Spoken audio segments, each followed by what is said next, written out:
Optimal health for high performers.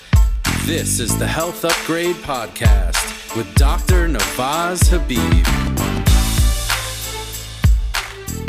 Hello, everybody. Welcome back to the Health Upgrade Podcast. I'm here with JP. Great to see you, JP. Great to see you. Good to be here. I'm excited for today's topic because I think it's going to open up a really big topic, particularly something that I found to be really taking the reins and really being the driving force of conversation in this space in 2024. And that is the idea of aging and longevity. And we're going to start off with a little bit more on the metabolic side of things, on the metabolism, obesity, adiposity, and immune activation today, which I think is going to be a really great conversation. But there might be some existential philosophical questions that pop up in the middle of this, or maybe a bit of debate, for sure. Which I think is always fun. So I'm excited about today's conversation. So why don't we start with that basic question, which we mildly debated off camera, which is aging a disease? Wow, jumping right into that one right up front. Okay. I guess it depends on a couple of different things. It depends on what definition you use for aging and then what definition you use for disease. My take is that in my understanding of those two terms is that it is something that's treatable. I guess that's dodging the question. I think it is something that is we can affect by the things that we do, and by taking good care of ourselves, we can slow that process down. The goal, obviously, being to arrest it, maybe even reverse it. And those are terms that we oftentimes use in context with disease. So if we try to reverse something that's dysfunctional, if we try to reverse something that's degenerating, that's seen as a therapy or a treatment for trying to address an illness or a weakness. So to the extent that that's the way I think about it, I would say that, yeah, aging has a lot of disease-like attributes. But I understand also that aging itself is something that is a positive. When you grow from being a single cell at conception, all the way through to through gestation, through childhood, all the way through adulthood, you are growing and you are aging, but in a positive way. You're actually becoming stronger. So I could see the other side also, which is to say that aging itself is not a disease. It's just a process. But we all think of aging, especially when you're 55 like me, you think about aging from the standpoint of, well, yeah, I don't want to do that anymore. I'm good now. We can stop and we'll just stay here. So that would be sort of the beginning of my perspective on it. I think, and it's funny because I just turned 40. So I think the questions in the mind start rolling at that 40 age when you're like, oh, I'm hitting that middle age area. And it's almost like you're hitting the top of that bell curve. And now potentially, and historically speaking, function tends to decline following that 40 number on average. And that isn't across the board. There are many, many people that have been able to defy that odd. And it's not a rule by any means or a law of the universe. That said, the question for me from a philosophical standpoint is that the passage of time is inevitable. What we do to maintain our health as long as possible, maintain our function, maintain our independence as long as possible, that is how we can work to defy this process that we've come to know as aging. And so I wouldn't link it to, I think we talked about this, but the definition of a disease, right? Because there are characteristics that are similar. There's a lot of correlation to conditions that can pop up as we age, or dysfunction and degeneration that occurs as we age. But I don't think it per se is a disease. It is something that can be slowed. That's at the passage of time itself will occur. And there are a lot of positives that occur because we can become incredibly functional in the initial stages of that process, which is really positive. So I'm glad we're able to start with that. And why don't we now dig into some of the processes or underlying things that cause us to get into that aging, or cause us to go into that area where the function starts to deteriorate, and more quickly than it would if these challenges were not around. Something along the lines of metabolic dysfunction. And this is where we can really get into the discussion of the presence of adipose tissue, the presence of excess adipose tissue, obesity, adiposity, and what it might do to that process of aging and the immune system, how it kind of reacts accordingly. Yeah, and I think this is such a great topic when we talk about aging and we talk about longevity. Um, Obesity and metabolic function are so core to so many of the different theories. In fact, I actually think that many of the different theories of aging really you see their reflection in this one condition, which is obesity and metabolic syndrome and metabolic dysfunction. I'm talking about things like the mitochondrial theory of aging. You're talking about the inflammation theory or inflammaging, the inflammation theory of aging. There's also the theory of epigenetic drift and the genetic theory of aging, that somehow we're programmed or a loss of programming leads to aging.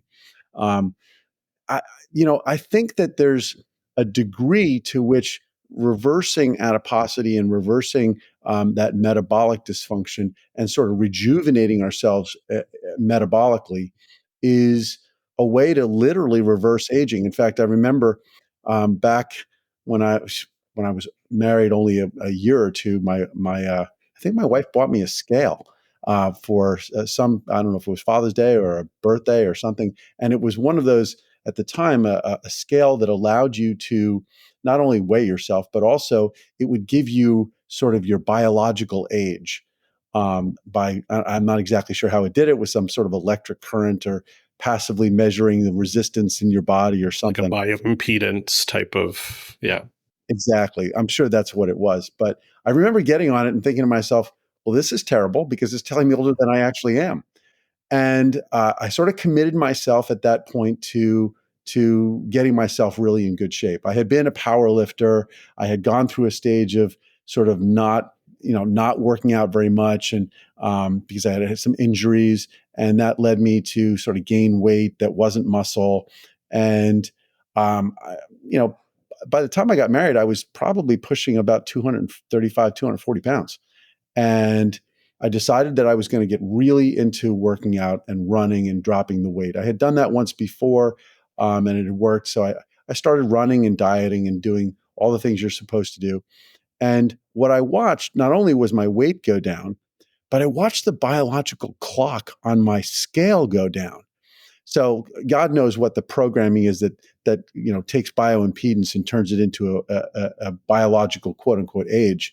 Obviously not very sophisticated, but for whatever reason, all of a sudden I was going in the opposite direction. And I was thinking to myself, boy, if this was really true, this is something that the world needs to adhere to. And I think now that I'm 55, 20 some odd years later, I feel as if, to a certain extent, that is really what happens. When you get yourself in better shape, when you lose that excess body weight, you are affecting inflammation, and we'll dig into the details of that. You're reducing bodily inflammation. You're upregulating and supporting mitochondrial function, which decreases the expression of reactive oxygen species, which reduces damage to your DNA. So I think there's a lot of ways in which the fountain of youth really is exercise and getting yourself into metabolic shape. So to the extent that there's a unified theory of aging that takes into consideration metabolism, inflammation, and epigenetics, I think that a great way to view it or look at it is through that lens of, what kind of shape are you in?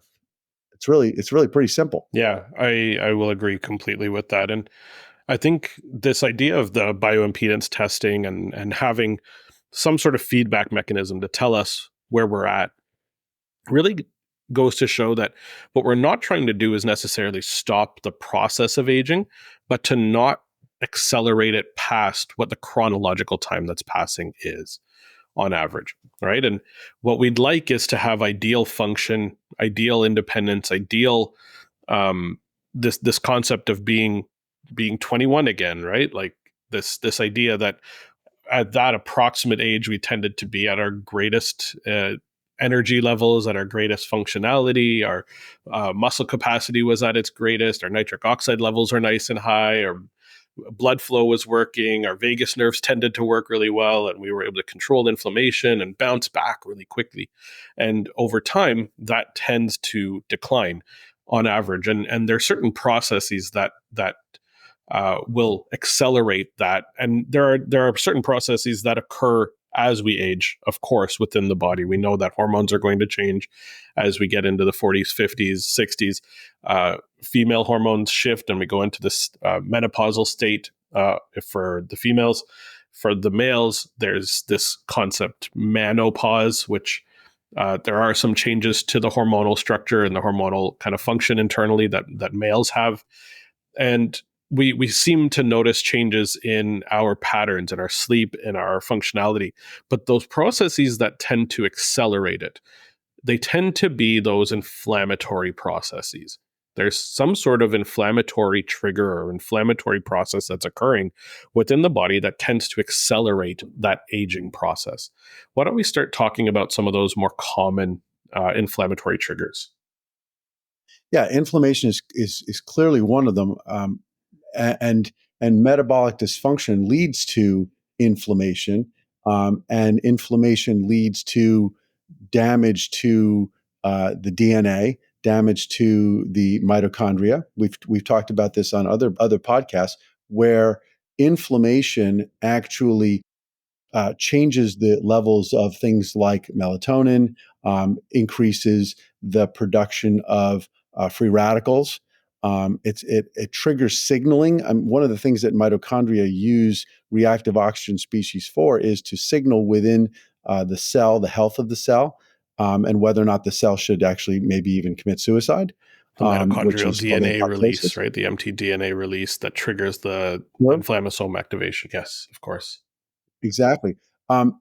Just stepping back for 1 second, we talked about bioimpedance being one of those measures of aging. There are a lot more sophisticated ways of measuring aging.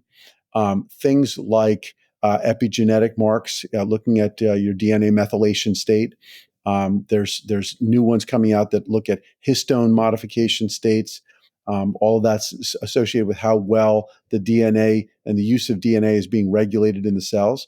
There's also a much simpler way of looking at it, which is really looking at the glycosylation of your proteins in your bloodstream. And that's a function, really a derivative of your metabolic function and how well you are utilizing sugar, how well you're utilizing the signaling of insulin. And for people who are in excellent shape, I mean, truly excellent shape, there's even the ability to take up glucose, which I've only recently really learned about, which is the ability to take up glucose in the absence of insulin. We think of cells other than nerve cells and immune cells, which we've always known have the ability to take up sugar without or glucose without requiring insulin. But it's true that now muscle cells and other cells are actually, when they're in phenomenal shape, when they're in, and in some cases even approaching sort of therapeutic ketosis, they have the ability to take up glucose without using insulin to signal. The GLUT vesicles actually, GLUT4 actually activate through alternative pathways. And so, again, I always think about it from an evolutionary standpoint and how we evolved. We did not evolve in an environment that had just the variety and supply of food that we have today. We lived in an environment and existed in a state which was, for most of the time, starving. We evolved to be able to tolerate long periods of not eating, and our cells have mechanisms that measure and sense whether nutrients are present, and actually have very, very, very positive functional states that work when there aren't nutrients present. digging into the biochemistry of that, I think, is really important to understand what the effects I'll of agree with that metabolic pretty dysfunction significantly there. We've got a lot of great testing ways to figure out what's going on inside there. And I think what your point here is talking about, are we getting to the point of efficiency when it comes to being able to use glucose really well, or use some of these energy based tools to help ensure that the mitochondria are functioning well? How efficient are we in using these things? And you mentioned muscle tissue. And I think this is a huge one, because muscle tissue goes to show, and the quality of muscle tissue will take in glucose on its own without the insulin, which means that we have incredible glucose sensitivity, and we're sensitive to it, and we're able to utilize it effectively without needing even this co-transporter or this co-mechanism of insulin to push it and to drive that process of getting it in. And muscle tissue in particular has that capacity greater than any other tissue that we know. And that's really huge. When we get into this concept of insulin resistance, right? That's where we go down the path of the inflammatory triggers, and the cells that only become insulin sensitive during that highly resistant state tend to be adipose cells, and the muscle tissue quality tends to be very low during this time. It's less of an issue of that in general we're over fat, but we are definitely under muscled or have really low quality muscle tissue that's not allowing us to utilize the glucose really effectively. That pushes insulin levels up. And then the only tissues that over time tend to be more sensitive to the insulin and then allow for glucose to enter are those adipose cells. And so it really comes down to muscle quality and the quality of muscle tissue being a major driver of this. This is the concept proposed for many years now by Dr. Gabrielle Lyon and her book Forever Strong, which I think makes a ton of sense. And since learning a lot of this information, I've really shifted how I approach my own health and really focusing on building muscle and muscle capacity. You mentioned some of the testing methods, glycosylation end products in the blood, the DNA methylation markers, histone modification markers. I imagine even telomere testing to some extent has a way to do these things, even though it may not be the most accurate way, similar to kind of bioimpedance testing. There are also, like, VO2 max is a wonderful way to measure someone's cardiovascular capacity, which plays a very vital role in longevity as well. So these are great testing mechanisms that each individual can kind of utilize to determine where they're at on their current trajectory. And so I would recommend for anybody who's really interested in approaching this and trying to slow or decelerate the rate at which they're aging, those testing tools that are out there are definitely going to be phenomenal and really helpful to you. Yeah, and I think we should plan to do a whole podcast on these various different aging clocks or biological testing to see whether or not your body is aging faster or slower relative to the calendar. Digging a little bit deeper into, we talk about the glucose utilization and glucose metabolism. It's important to remember that fat cells actually don't store glucose. Muscles actually store glucose in the form of glycogen, but fat cells store fat and fatty acids. And what we need to remember is that for the vast majority of our evolutionary history, glucose was something that we definitely wanted. We had a strong desire to get it, but it was not something that we relied on for our health. We relied really much more on fatty acids and fats and ketones. We are omnivores, but a lot of the vegetation that we ate was more fibrous, not so much a source of glucose or carbohydrates.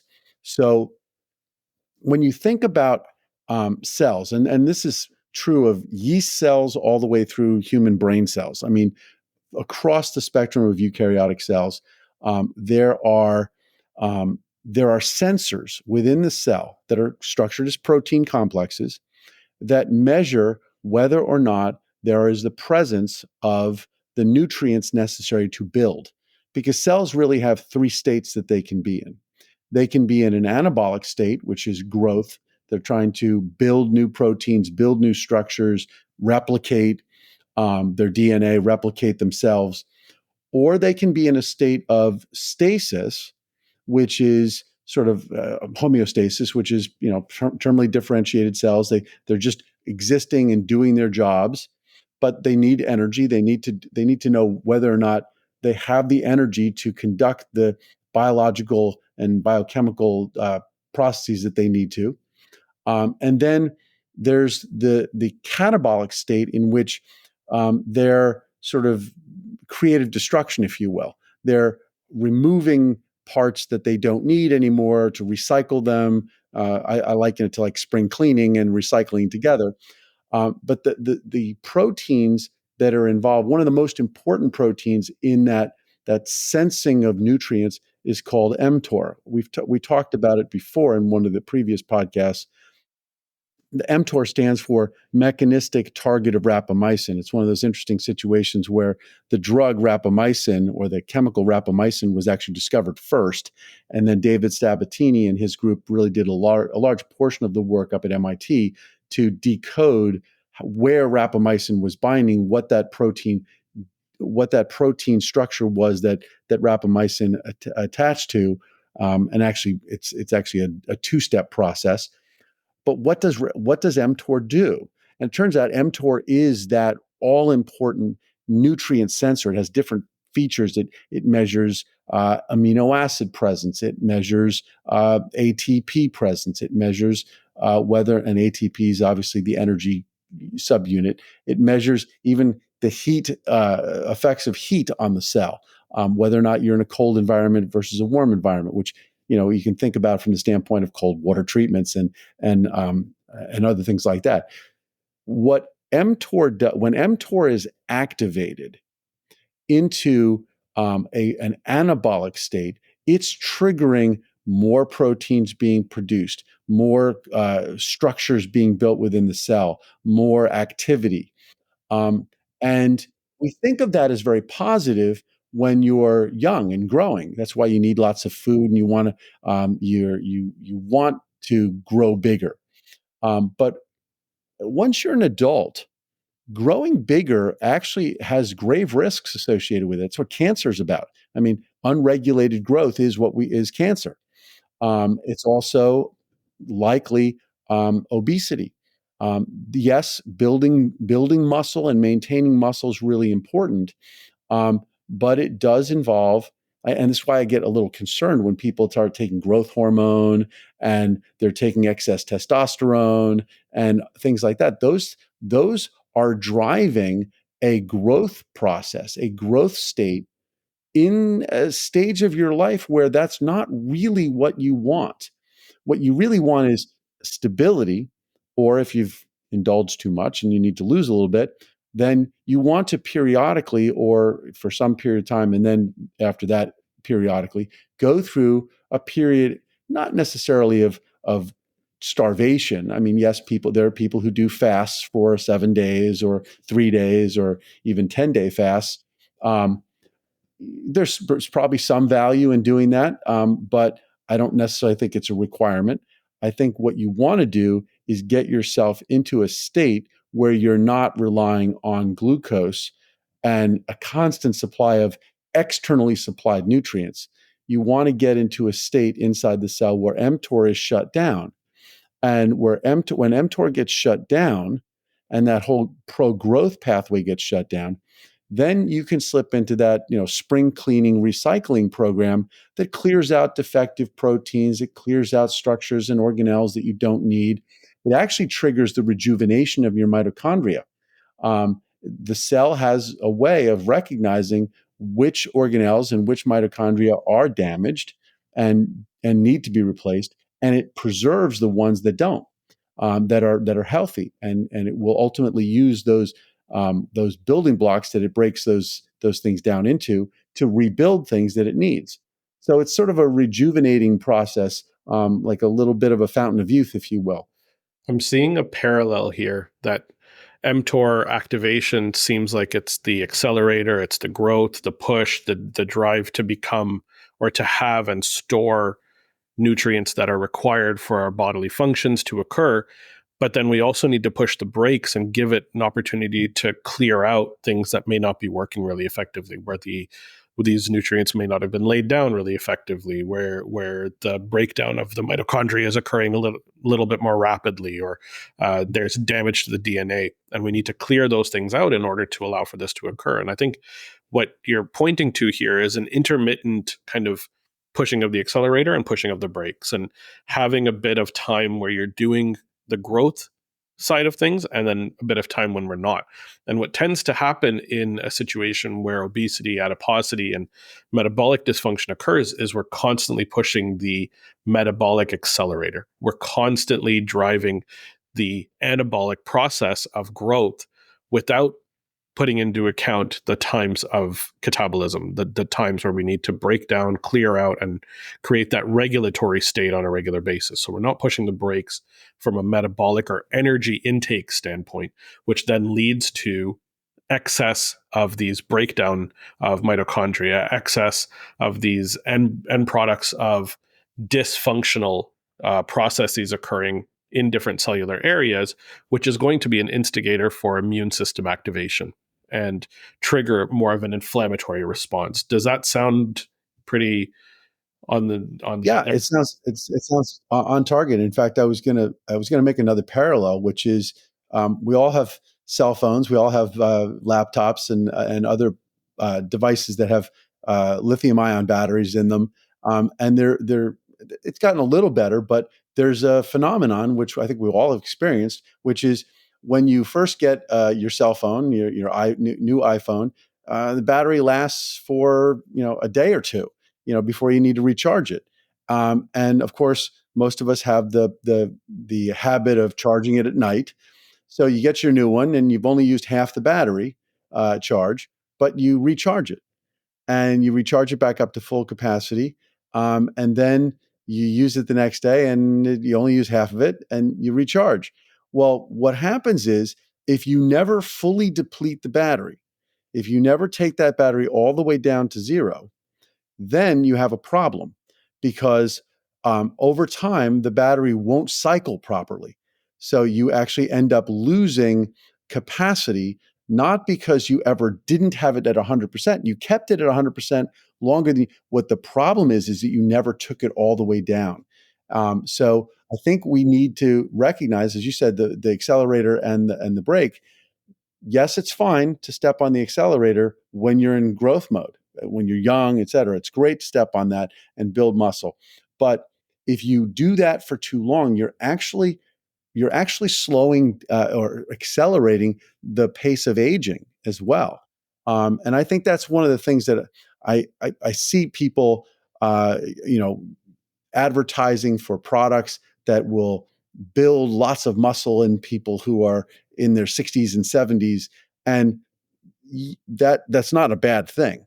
But I worry that when people use those things, they don't use them in a way that is entirely healthy, and that they may feel better temporarily, but they're actually accelerating their own aging process. And that we've seen it that who is it you see in nursing homes or making it to 100 years old? It's not big bodybuilders. You see relatively small, thin, light people. I mean, my father, who unfortunately didn't make it to 100 years old, but what he said was, you get small for the long haul. You want to get thinner, you want to get leaner. You not necessarily without muscle. You want to have muscle, but you want to be. You want to recognize that an anabolic state is actually causing you to age faster, and a catabolic state entered into periodically is very healthy. That's a very interesting way to look at it. I really like that. And I think it points to the idea of it's not about the size of the muscle, but the quality of the muscle and its ability to be efficient in the use of nutrients that are coming in to create an energy surplus and to create the ATP, and then to utilize the ATP clearly and effectively, and to rid the stuff that is not effectively functioning well. And so it's not the size, it's the quality that really matters. And a really great way to measure the quality of your muscle. There's very technical ways to do it, where you do a muscle biopsy and you measure its ability to process energy and generate energy. But the easiest way to think about it, and this is, I learned this, back in high school. If you take a chicken and a baked chicken, we all know the difference between white meat and dark meat.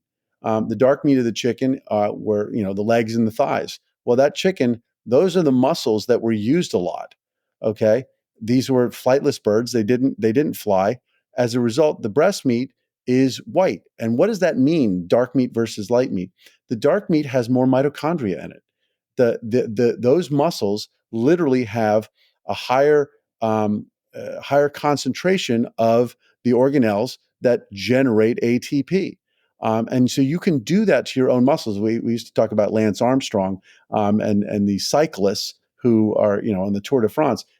The concentration of mitochondria in their muscle cells is off the charts. In fact, I've seen pictures of the muscle tissue of hummingbirds. These are incredible energy utilizers and creators and users of energy. Their muscle tissue is almost entirely made up of mitochondria. It's incredible energy that's being generated.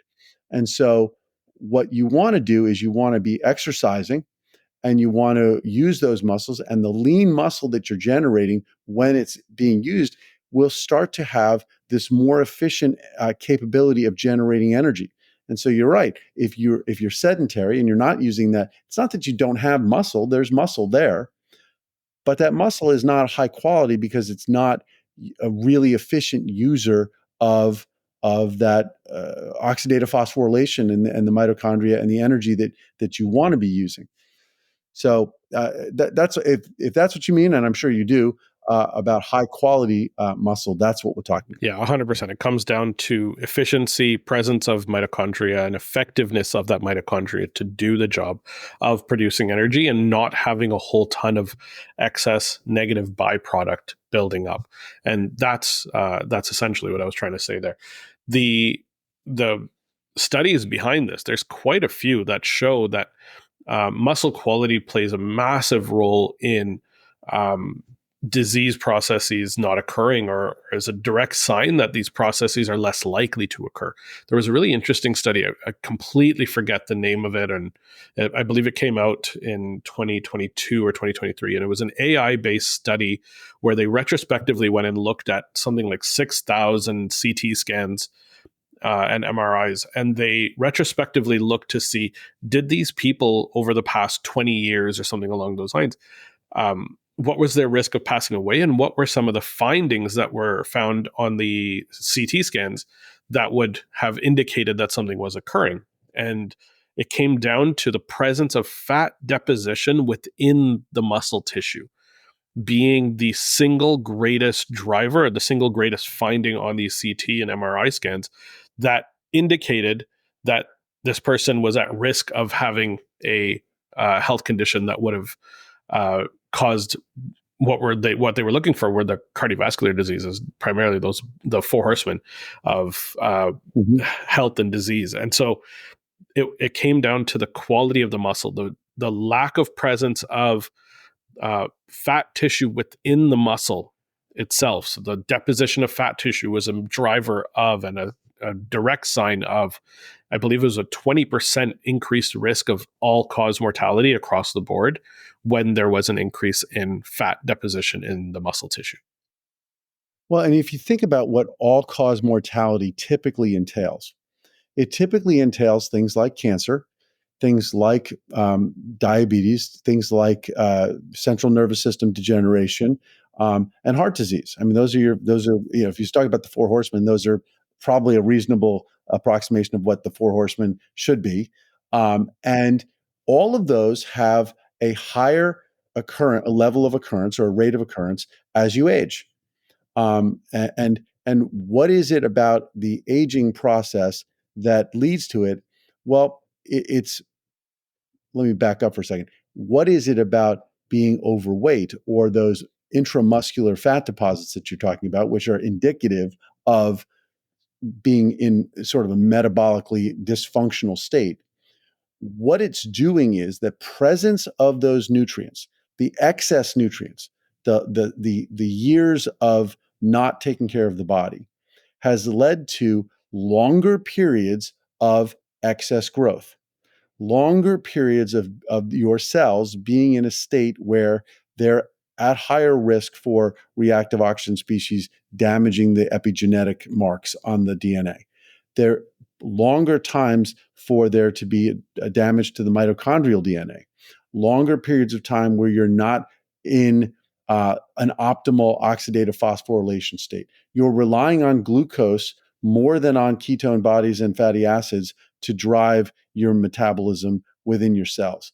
All of those things are accelerating what we call the aging process, but it's also accelerating the timing it takes to get to the point where you're at a higher risk for those rather, broad categories of potential mortality.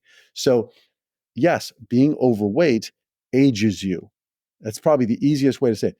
Being overweight is an aging accelerant. Being lean or getting yourself lean will at minimum slow that process down. And to the extent that it's possible, and I truly believe it is, exercise is to a certain extent the fountain of youth.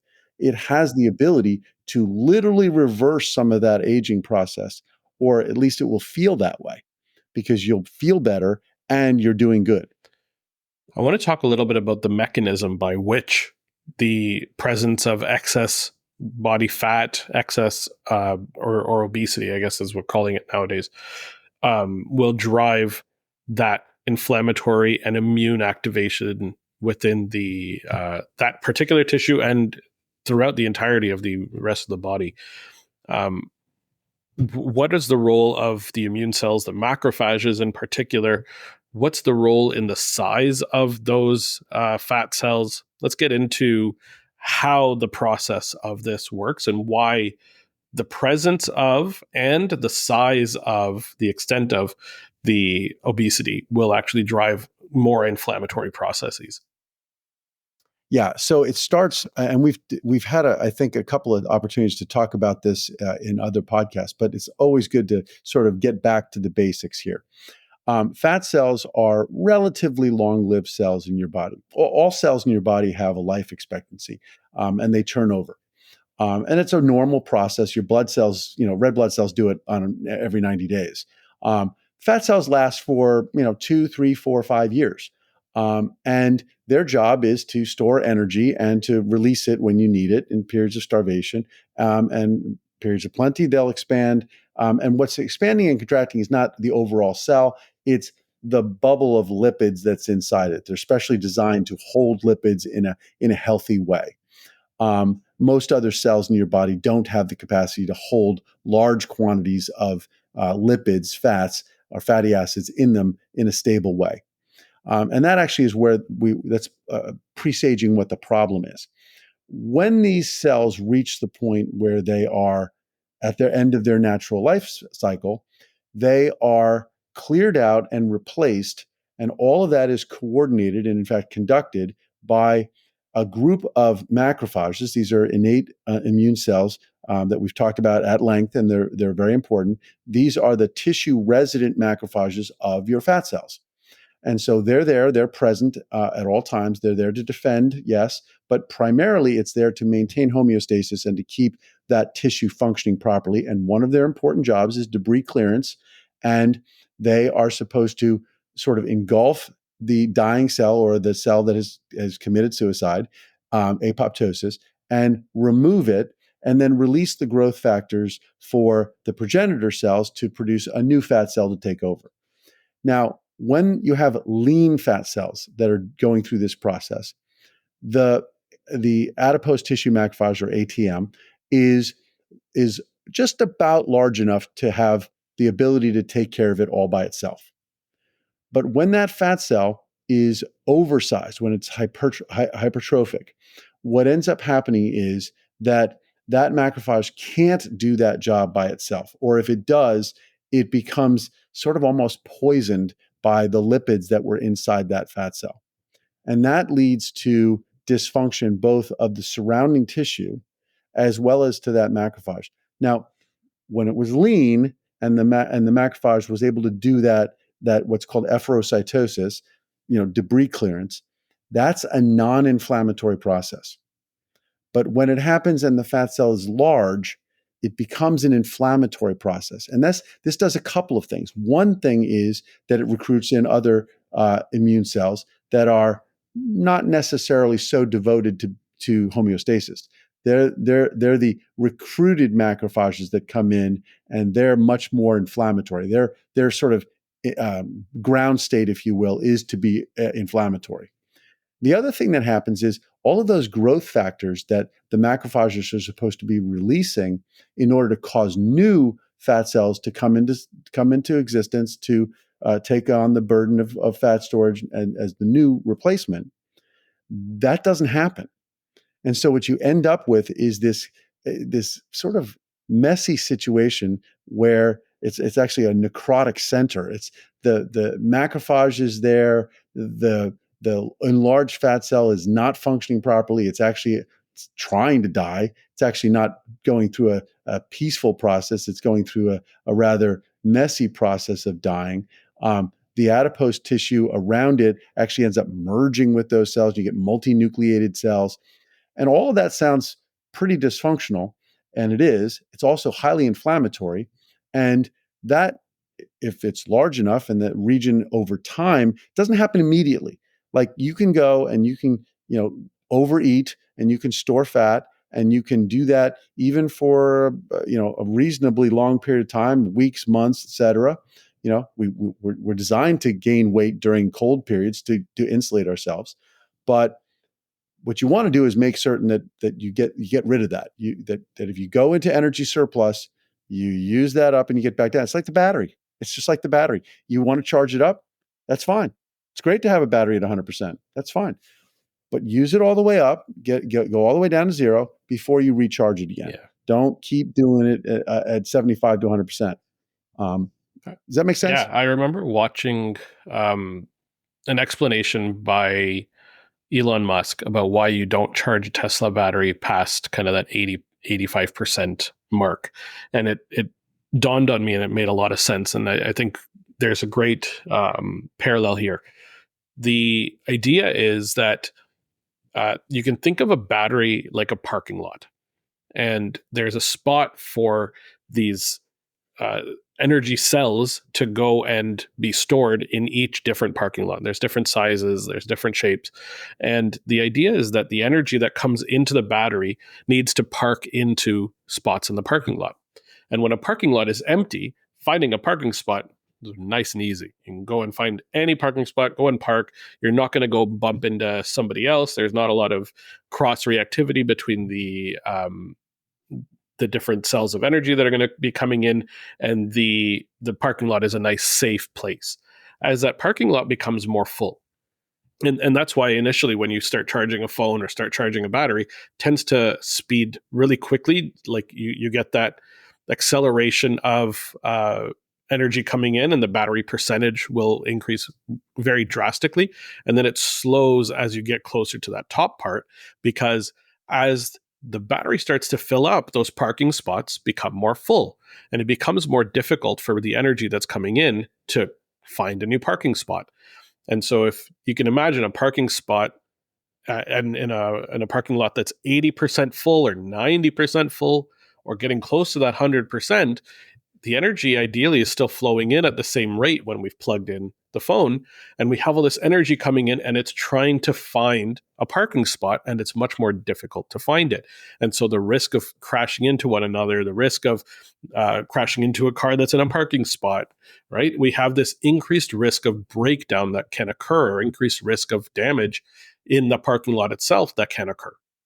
And so when we do it up to that 80% mark, approximately, that's where we get the most efficiencies, and that's where we lack the breakdown that can occur. And then ideally, you let that battery drain out as low as possible before you recharge it once again, because it's much easier and much more safe for the parking lot, for the battery, for the cell to be able to do that on a breakdown and re-engage. And so there's this cyclic nature that needs to occur, that you knock it all the way down and come back up. And this is where the concept of intermittent fasting comes in. This is where the concept of seasonality, when it comes to food. You mentioned in the colder months, we want to have a little bit more fat storage. We insulate ourselves, but we slowly break that down. This is the whole concept of hibernation, right? But in the winter months, or in the summer months, excuse me, in the warmer months, we tend to have a lot more fruit, a lot more carbohydrate within the diet, right? Things are growing around us, and that's the intake that will help to provide energy for lean muscle tissue to be grown and given its nutrients. So this is, I think, we have to take this concept and utilize it in our day-to-day lives so that we are able to not allow for the breakdown to occur in those tissues by not overcharging a battery, and by allowing that battery to break down and or to deplete, excuse me, not break down, to deplete down to as low as possible before we replenish all the time. The cyclic nature is how we need to live. And I think the universe keeps trying to tell us this, that there's a cyclic nature to everything. Yeah, and I think unfortunately, modern society has, because food is so prevalent, and I think I can point to two things that have happened in the last 50 years that I think have been most damaging to people in what we eat. I mean, in fact, I just had a conversation yesterday with a venture capitalist. It's a good friend of mine. And he talked about some of the initiatives that he's had, his giving back initiatives that he's done with kids over the past 30 or 40 years. And one of the things that he's noted is that children nowadays, and I'm talking adolescents, they spend a lot of time taking naps. Um, I was actually surprised, because I've seen it in my own house, and I've seen it in other settings. But he was talking about, he said, when I was young and I went out to play, I got up at, on a Saturday morning, I got up at, maybe I got up at 7:30 or 8 o'clock in the morning, and I went outside to play, and I didn't come back in until, 10 o'clock at night. And at no point was I taking a nap. But he said, I see this now with these kids that I'm working with to mentor them and tutor them. I said, what did you do? Go walk me through your day. The number of times he hears the kids say, well, yeah, then I took an hour nap, or I took a 2-hour nap, or something like that. Like, I mean, we're not talking about kids who are 5 years old, taking a nap in the middle of the afternoon. We're talking about 14, 15, 16-year-old kids taking a nap. And he said he thinks it's a function of nutrition. Mm-hmm. He thinks that they're not getting anywhere near the same kind of nutrition that they used to. And I think there's something to that. So as I was saying, I think there's two things that have happened over the last 50 years. First, I think there has been an amount of misinformation about what a healthy diet truly looks like. And a healthy diet does not begin and end with carbohydrates. This is the understatement of the decade, by the way. Yeah, and I think that because there's this recognition that people are getting overweight, there's an assumption, and it's not a terrible assumption, it's just wrong. But the terrible assumption that was made is that fat makes you fat, and that carbohydrates are a great substitute for fat, because if you get rid of the fat that's in the food and you replace it with carbohydrates, it'll taste good and you'll have energy, but you won't have fat. And the answer is that they couldn't have been more wrong. Okay, it's one of the very simplest. Fat doesn't make you fat. Eating carbohydrates makes you fat.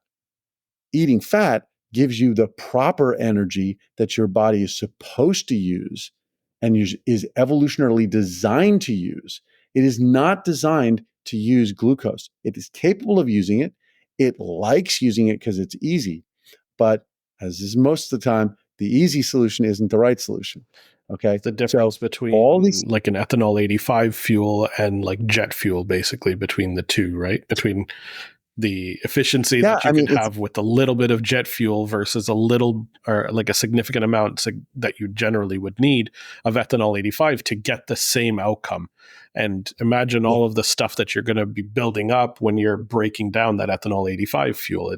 It tends to have a lot more byproduct, and that's what carbohydrate will symbolize here in this manner. And not to say that carbs are bad per se, but the excess utilization and the excess intake of carbs is often what's driving a lot of these processes. I want to just throw my little 2 cents in there.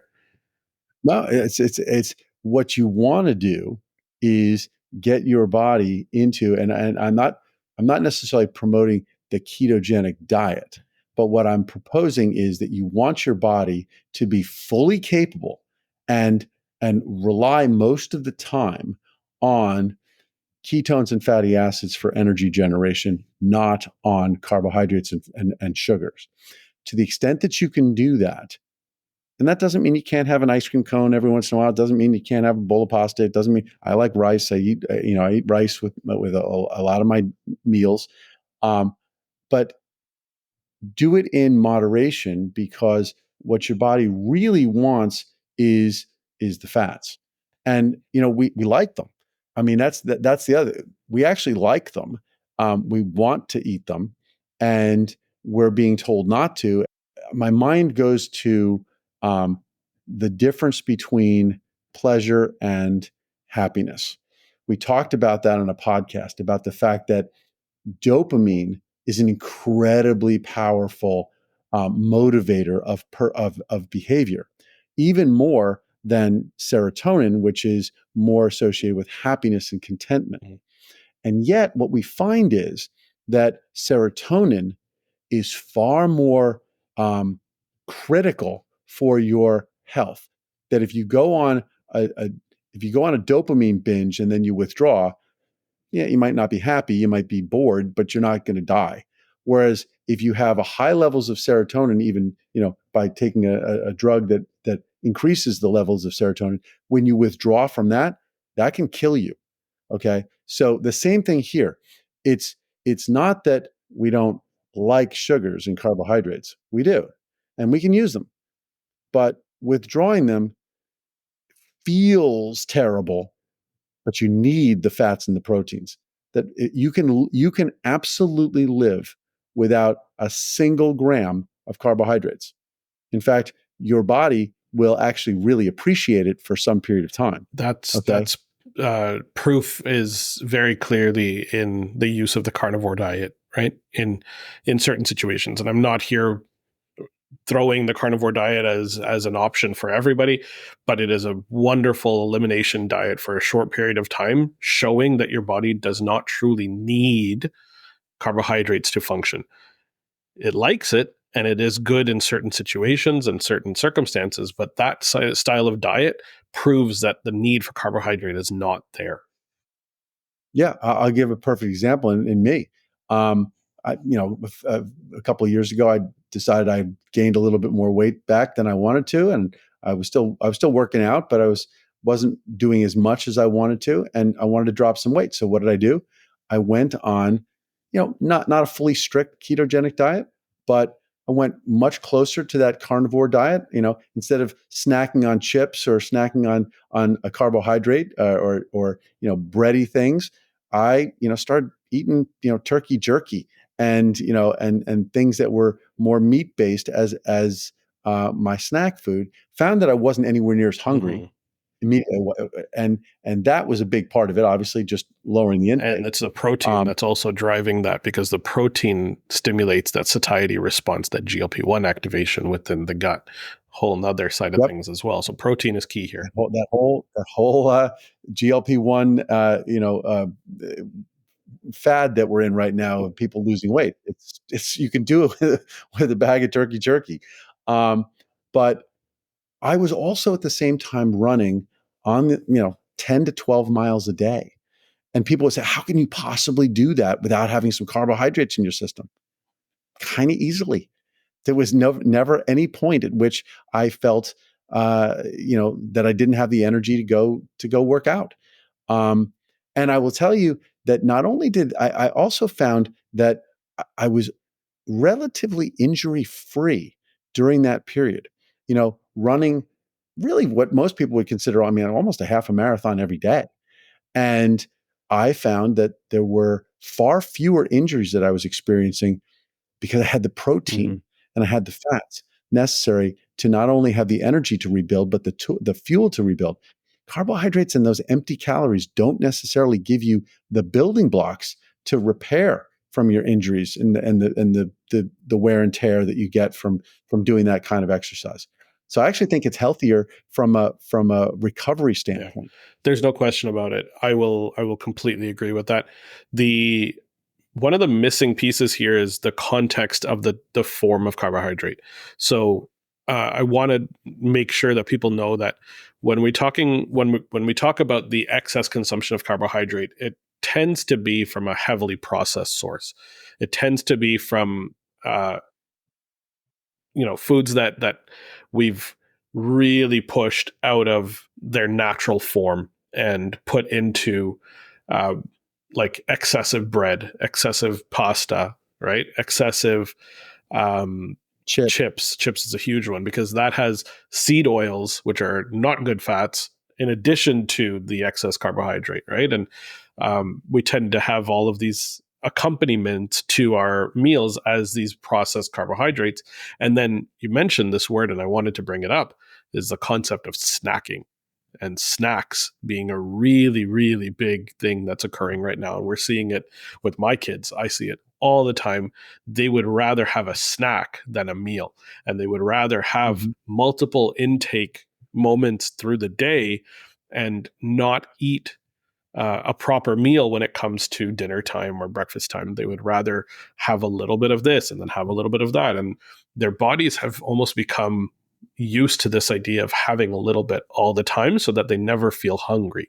And that's problematic, I think, from a behavioral standpoint, and specifically because it's a dopamine driver, because a lot of those snacks tend to be high in these processed carbohydrates as well. So there's kind of the two-pronged approach to causing this issue to occur based on behavioral side of things with the dopamine driving, and we're constantly putting in these excess processed carbohydrates where we're driving this insulin spike and this insulin level up all the time. We're not becoming used to having this feeling of hunger and feeling okay being hungry for a period of time prior to a meal and satiating that hunger feeling. Yeah, and that's not to say that having small amounts of intake along the way isn't good. You just have to make certain it's the right thing. As you said, if you're eating chips tend to make you hungrier. Things that are sugary make you hungrier. Yeah. If you have some protein, and I'll tell you, I've recently become a little bit addicted. And I'm not putting a plug in for anything, but there's, for those of you who go to Starbucks, they have these little things called egg bites, and the egg bites are, I think, a wonderful treat. They're eggs. They've got a little cheese in it. They got a little bacon in it. There's no carbohydrates. And you have one or two of those, and you're not hungry for a while. Do you know what the special ingredient, the secret ingredient in those Starbucks egg bites is? What it's not bad. It's cottage cheese, actually. Oh, really? Interesting. Yeah. Okay, that is good. I didn't realize that. You can actually get them at Costco. Oh yeah. You don't have to go to Starbucks. You can buy them in bulk and that's awesome. Put them in the microwave. Costco for the win, right? Exactly. They definitely got the win on that one. But in general, we're talking about protein as much protein and fats, and in fact, this ties into something that maybe we won't go into a deep dive here, but I think it's worth a whole podcast around cancer, and what it is that cancer cells are really doing that makes them so dangerous. And it's this unregulated growth. And what drives that unregulated growth? I think most people think of cancer as being a genetic problem, that something mutated inside the cell, and that's what's driving this unregulated growth.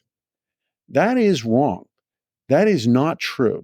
And I think to prove that, and to prove that it's something else, and in this experiment they showed what it was, is it's a brilliant experiment. They took cancer cells, and they said, and then they took normal cells, and they said, if cancer is the result of genetic mutations, then if we take the nucleus out of a cancer cell, presumably it's where the mutations are, and we transplant it into the healthy cell, then that cell should become cancerous. It does not. It does not. Interesting. Okay.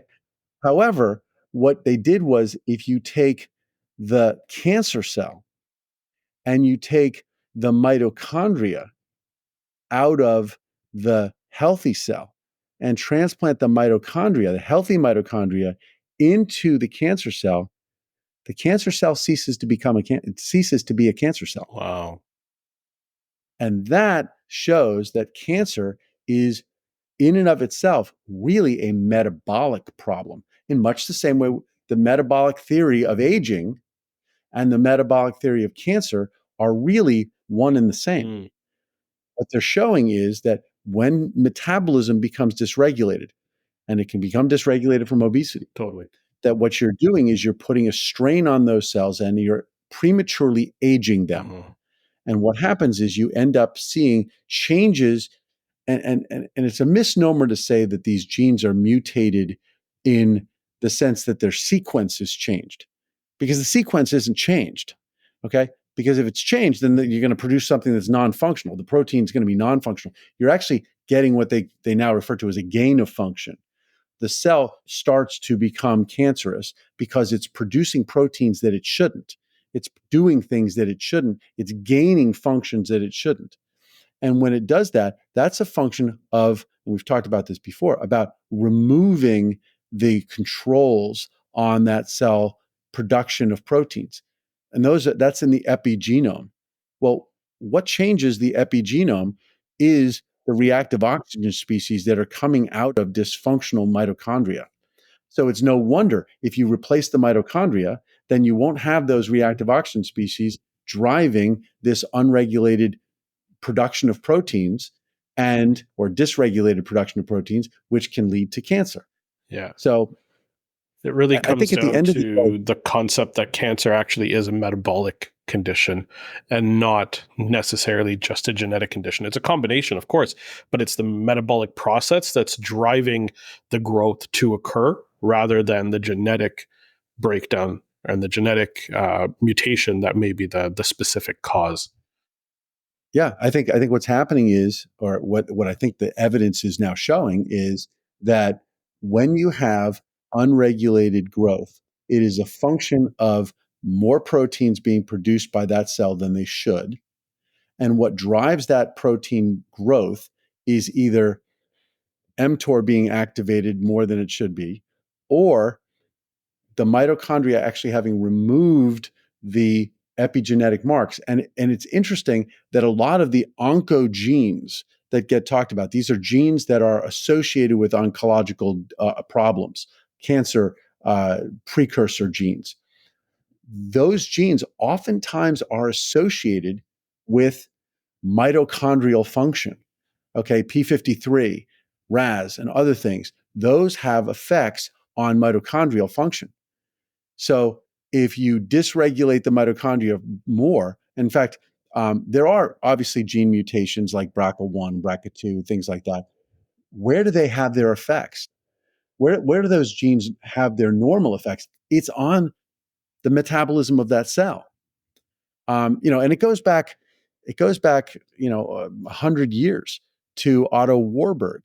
Otto Warburg, who won the Nobel Prize, one of the things that he showed was that cancer cells have to rely on other ways of getting energy, typically through sugar, through glucose than normal cells. Normal cells, oxidative phosphorylation going on inside mitochondria. Cancer cells can't do that. Cancer cells can't do it anymore. It's become so dysfunctional that they can't do it. If you replace the mitochondria, then the cancer cell isn't cancerous anymore because it can function normally. And so, in fact, a lot of the new generations of cancer therapies are obviously, you got the immunotherapies, wonderful drugs, but you have a new class of drugs, PI3 kinase inhibitors. Well, what is PI3 kinase? PI3 kinase is one step removed from mTOR. Yeah. So if you're a PI3K inhibitor, what you're doing is you're blocking that excessive growth signal. And if you can inhibit that growth signal, you're really driving yourself out of that overly anabolic state. And so I think as we get an opportunity, maybe through some additional podcasts that we're thinking about doing, we're going to be able to sort of map this metabolic activity, immune activity, metastatic activity, degeneration and aging, and we can show how you bring all those pieces together. Epigenetic drift, talk about that. And when we talk about each one of those pieces, we can see it as having an effect on one of the other pieces. And you can see how it's never one thing. It's never one thing standing up and disrupting everything. It's all of these things becoming either dysfunctional or being pushed back into a more healthy, more homeostatic state. And exercise and being lean is a really good way of that we have control over to do that. Yeah, it helps to reduce the risk and helps to limit the chances of going down that path in the first place. And I think that's really what longevity and aging and this whole concept of being in charge and creating that regulatory state and not going down this path is all truly about. And it's something that, obesity, metabolic dysfunction, and how it drives an immune response will then dictate whether or not we're able to battle these cancer cells when they do pop up or not. And that's really the driving force of health, longevity, and if we're really capable of living out that health span as long as possible and slowing the process of aging as long as we possibly can. Yeah, and I want to give people who are listening to this some encouragement, okay? Because it is very difficult if you rely on quote unquote diet foods. If you rely on diet foods to lose weight, understand that your body is going to actually respond exactly the opposite. You are going to be hungrier as a result of eating so-called diet foods. You're going to be hungrier, which means you're going to eat more. You are going to get fewer nutrients into your body than you need. As a result, you're going to become tired, and you won't going to be able to exercise, which is a big component of the whole process, because yes, you can reduce the calorie intake, but you actually have to increase the calorie usage. So stay away from diet foods. Create the right diet, and you will have more energy. Now, what does that mean? And trust me, I have been I've been there. I was 240 pounds and dropped down to 170. I was back up to 235 and dropped down to 160. I got back up over 200 and I got back down to 160 pounds. The way you do it, and trust me, I've now done it several times in my life. I know exactly what it takes to do this, and it is not eating diet foods. Okay, what it is reducing the carbohydrate intake, increasing your protein and fat intake. Honestly, I eat more. My kids look at me and say, "You're eating more than when you were overweight." Okay, I eat more. I'm far less hungry, and I actually have far more energy to be able to exercise. So the trick is eat proteins and fats, limit the carbohydrates. And if you're eating carbohydrates, to your point, don't eat sugar. Eat, whole grains, Fruits. and And To even some fruits, extent. To some extent. I don't. Yeah, there's a lot of sugar in those fruits. It depends I on the eat fruit. rice. Yes. Yep, rice and potatoes aren't terrible, but again, small Yeah, amounts. don't have half a And plate then, of potato and rice. Yeah. and people get excited about like, oh, I'm going to go on a water fast, or I'm only going to eat apples for a week or something. And I say, you can achieve the same level of fasting that you would get from a month's worth of going and not eating for a day every couple, doing it what's called intermittent fasting. And I know a lot of people who listen to this podcast probably know what that is. But for those of you who don't, what intermittent fasting means is choose an 8-hour window during the day when you're going to eat. Okay. Don't eat breakfast, because breakfast, especially breakfast cereals, are all carbohydrates. They're all really weird processed carbohydrates. Okay. Eat lunch, have lunch be primarily uh, proteins and fats. If you want to have a snack in the middle of the day, make it a protein snack. And then don't eat after 8 o'clock at night. Choose that 8-hour window. And maybe for some people, it's listen, I got to have something in the morning. Then fine. Eat something at 9 o'clock or 8 o'clock in the morning, and don't eat after 4 in the afternoon. Like 10 to 6 or And 8 to 4, something along those lines. Yeah. I do it 12 to 8 just because, I like to work out in the morning, and I can't work out if I've eaten. And I find that the water I have to take in does fill me up enough. Totally. I can get to noon without any real problem. Yeah. And,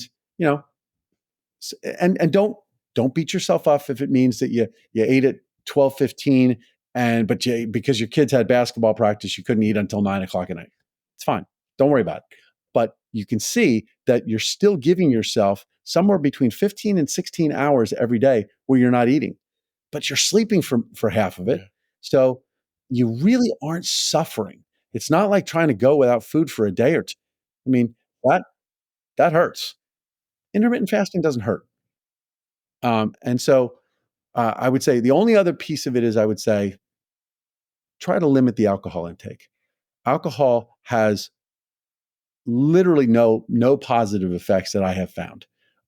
It wrecks your state of inflammation. It wrecks your sleep. It wrecks your neurotransmitter levels. It wrecks your heart rate variability.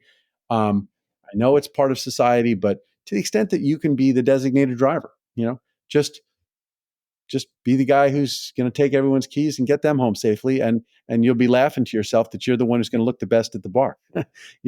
You'll look better than everybody else because you're not taking in those useless calories and looking stupid. I love it. The only thing that I would add in is fiber intake can be also very beneficial because it helps to feed the good gut bacteria that plays a really important role in what we take in, gut health, and not allowing the inflammatory processes to trigger from the presence of lipopolysaccharides. So having some vegetables that provide a good chunk of that fiber, in particular, deep leafy green veggies, the asparagus, the celeries, having those greens come in, that's necessary for feeding the gut bacteria. And we cannot forget about the importance of that gut and great vitamins. And great vitamins and minerals that are in those. So by all means, make certain that you do that. But don't be afraid of meat. Don't be afraid of fish. Don't be afraid of chicken. Don't be afraid of these things. Don't think that somehow by eating those, your cholesterol level is going to go through the roof. Don't worry about the cholesterol. Worry about the fat. Yeah. Worry about the fat on your own body. Worry about that. Worry about the inflammation in your system. We've talked about this before, so I won't belabor the point, but the consequences of eating fats and proteins on your inflammation state are minimal. I mean, if you look at the activation of your immune system after eating a meal, if it's a pure fat meal, I mean, I'm not suggesting you eat blubber or something like that, but there's zero effect on your immune system. If you eat proteins, it's generally very slight and transient. If you eat carbohydrates, it's a large increase in your inflammation state, and it is sustained. And tying this back again to cancer, when the Inuits and the Eskimos were first sort of interacted with healthcare professionals in the 50s and 60s, it was recognized pretty quickly that cancer was unknown. Mm-hmm. Cancer was virtually unknown in those communities. The same thing Albert Schweitzer found with looking at the tribes in Africa. Cancer just didn't exist there, and their diets were devoid of sugar, were largely protein and fat based. Yes, they had some of those green leafy vegetables and things like that, but and whole grains, but they weren't eating processed carbohydrates. Yeah. They had no cancer. Yeah.